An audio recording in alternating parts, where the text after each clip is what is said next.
لا الہ الا اللہ پڑھ لا الہ الا اللہ۔ میرے بھائی گزارش یہ ہے کہ حج بدل جو ہے نا، ایک بات یاد رکھو، حج بدل کے کافی احکام ہیں۔ سب سے اچھی بات تو یہ ہے کہ کوئی حج کی کتاب لے کر حج بدل والا باب کھول لو، صرف اسی باب کو پڑھو اور بار بار۔ اس کی وجہ یہ ہے کہ پہلے یہ دیکھنا پڑتا ہے کہ آپ کس کا حج بدل کرنا چاہتے ہیں۔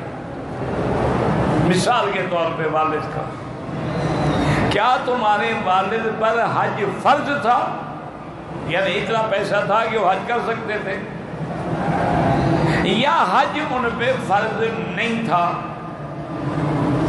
یا حج تو فرض تھا لیکن وہ اپنا فرض کر چکے تھے؟ تو اب مسئلہ یہ ہے کہ اگر آدمی پہ حج فرض تھا اور اس نے حج نہیں کیا تو کیا اس نے اپنے میراث میں ورثے میں اتنی پیسہ چھوڑ کے وصیت کی ہے کہ میرا حج بدل کرایا جائے؟ تو پھر تو لازماً حج بدل کے لیے اسی بستی سے کسی آدمی کو بھیجا جائے اور اہل علم کو بھیجا جائے تاکہ وہ غلطی نہ کرے۔ اور ایک ہوتا ہے کہ اگر اس یعنی بستی سے بھی نہیں بھیج سکتے ہو تو کم از کم حج بدل حج فرض کے لیے ضروری ہے کہ وہ بندہ میقات کے باہر سے آئے۔ کیا معنی؟ مدینہ شریف کے کسی بندے سے کہیں کہ وہ مدینے کے میقات سے احرام باندھ کے آئے۔ طائف کا کوئی بندہ ہو تو میقات ہے، رابغ کا کوئی بندہ ہو تو میقات ہے،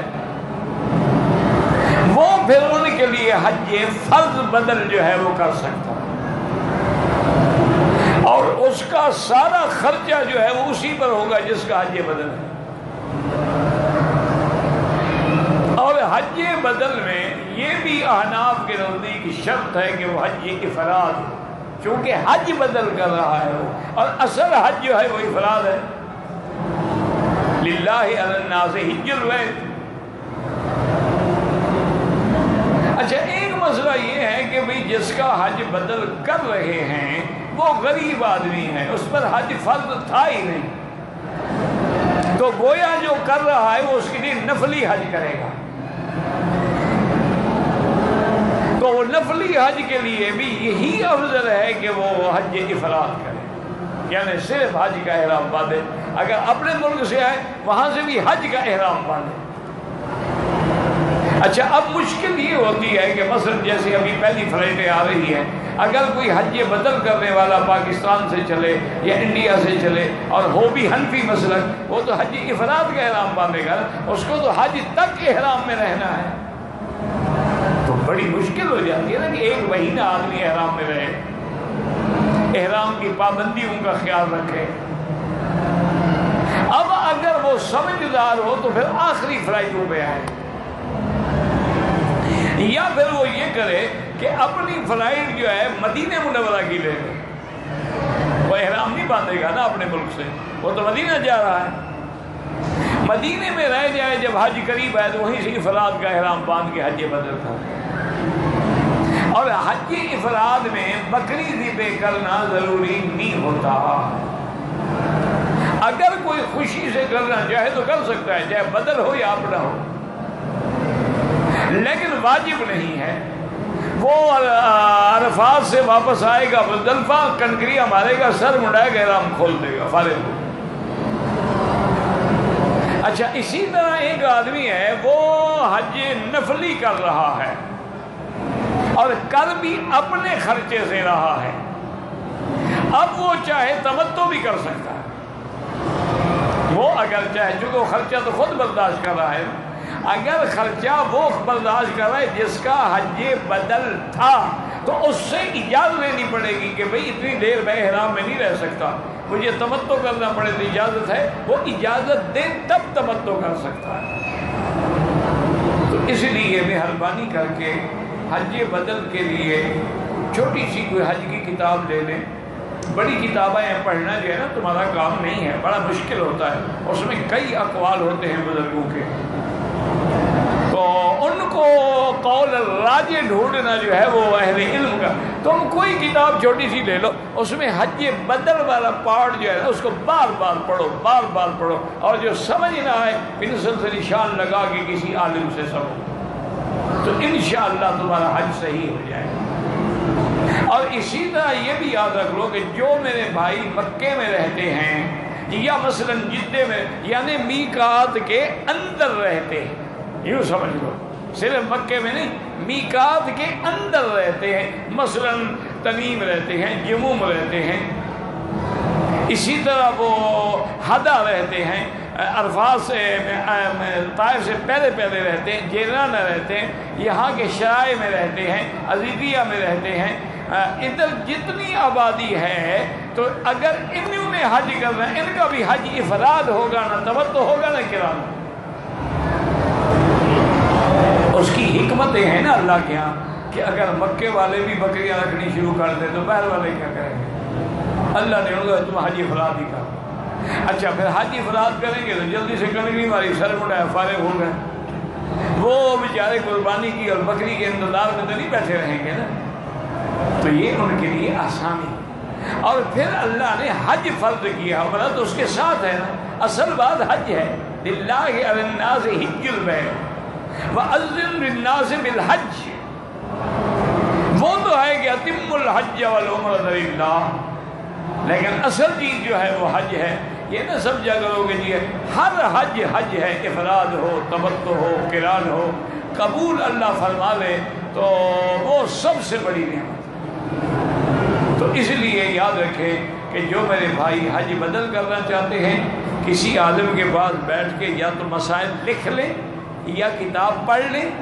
یا آنے سے پہلے ضرور ان کو لکھ کے تیار ہو کے آئیں تاکہ ان کو کوئی غلطی نہ کرنی پڑے۔ اب دیکھیں جی جنوبی افریقہ میں کافی عرصہ ہو گیا، میں گیا تھا کیپ ٹاؤن کے علاقے میں،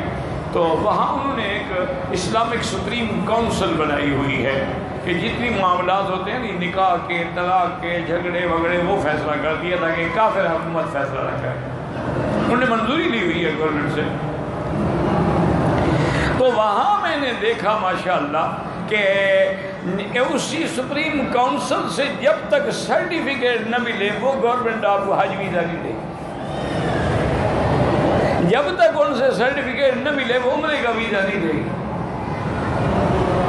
اور وہاں وہ کیا کہا، ان کا کام یہ ہے کہ روزانہ 24 گھنٹے میں آدھا گھنٹہ وہ اس کو حج کی ٹریننگ دیتے ہیں، اس کو احرام باندھنا سکھاتے ہیں، اس کو طواف کرنا سکھاتے ہیں، حجر اسود پہ اشارہ کرنا سکھاتے ہیں، مقام ابراہیم پہ 2 رکعت سکھاتے ہیں، صفا سے مروہ تک جانا سکھاتے ہیں، کہاں تیز چلنا ہے سکھاتے ہیں، مینا، یعنی پورے حج کے تمام اعمال کی پریکٹیکل طور پہ ان کو وہ تعلیم دیتے ہیں، اور 8 دن کے اندر وہ ٹرینڈ ہو جاتا ہے، اور ضروری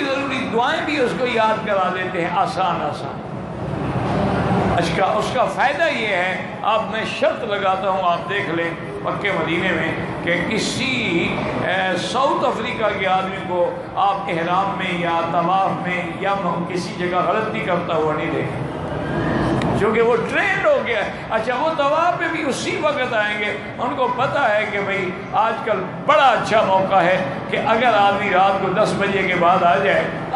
بڑے سکون سے طواف ہو سکتا ہے اور حجر اسود کو بوسہ بھی ہو سکتا ہے۔ اسی طرح دن کے 10 بجے آ جائے، گرمی تو ہوگی لیکن آرام سے 10 منٹ میں طواف ہو جائے گا اور بوسہ بھی ہو جائے گا۔ وہ اسی وقت آئیں گے، آگے پیچھے نہیں آئیں گے،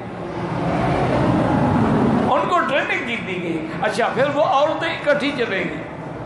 ان کے مرد آگے چلیں گے، عورتیں پیچھے جماعت کی شکل میں چلیں گی تاکہ کوئی گم نہ ہو جائے۔ پھر ہر عورت کے پاس پیسہ بھی ہوگا، ہوٹل کا کارڈ بھی ہوگا، اپنے ملک کا کارڈ بھی ہوگا، ٹیلی فون، ہر چیز مکمل اس کی جیب میں بھی ہوگی، اس کے پرس میں بھی ہوگی، اس کے کپڑے پر بھی لکھا ہوگا کہ پرس بھول گیا، پھر کیا کریں، ٹیلی فون گر گیا، تو ان لوگوں کو پھر تکلیف نہیں ہوتی۔